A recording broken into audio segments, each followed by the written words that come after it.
Now, I want to talk here about burning out, because there's been a bit of talk around this the past couple of days. We've had the Western Australian Premier, and you know my feelings about not caring about him leaving the job. We know CEOs, footballers, all the rest of it. And sure, there is no doubt a thing called burning out.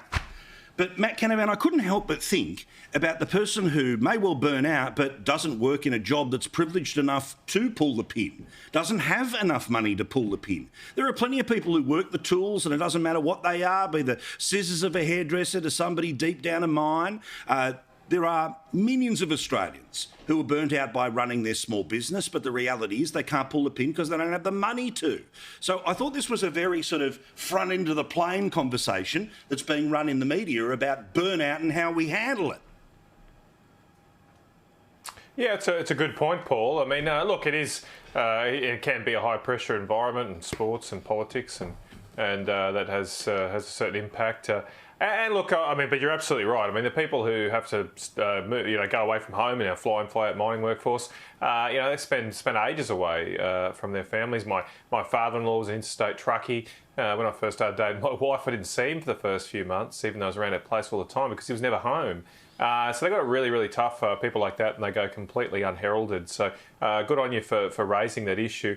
And look, I don't think I'm not that. I read that article and didn't think it was. Look, it's not a bad thing that we have changeover in leaders. I think it's not a bad thing that we don't have a permanent politicocracy here that's ruling over us. So look, it is perhaps a function of modern life and 24/7 life, but then again, it's not such a bad thing. No one needs to cry for these people, as you say, because they'll go on to bigger and better things in their life, and a fresh new generation will come forward to hopefully bring new ideas through. Yeah, Linda, my favourite thing about a Sunday night is sometimes we can have the adult conversation that isn't necessarily about the news. And I think the reality is that all of us at some point in time, regardless of what job we do, will have times where, you're over it, you don't, whatever it happens to be. The exhaustion, and burnout, right, is sort of the easy way of talking about it.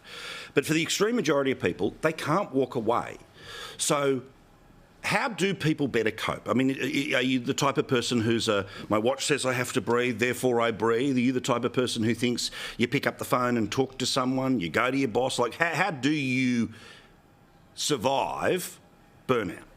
It's such a good question, isn't it? You are asking me this because I trained as a psychologist, and I always talk to my friends and family and people I know about the importance of just taking time out, whether it's just sitting and reading a book or doing some exercise. Just going for a walk can actually make you feel so much better. And I know everyone will be shattered with this, but I do want to agree with Matt Canavan in saying that leaders can often actually carve that space out in a way that everyday people who are working, sometimes 7 days a week, just they don't have control over their shifts, they don't have control over their working hours, they don't have control about when they can see their family. That's so much more stressful than for a leader like the Premier of Western Australia, or like the CEO of Qantas, or like the former Prime Minister of New Zealand.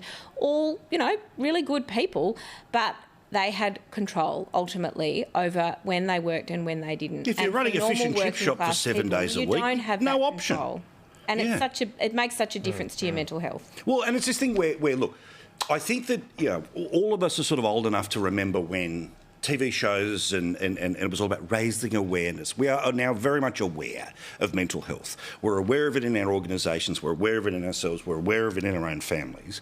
But I do think that it's important that for all of the money and all the conversations that get spent, that we also start to turn around to deal with things like this, about how do you help someone who's on the great treadmill of life, because the reality is it is a great treadmill of life.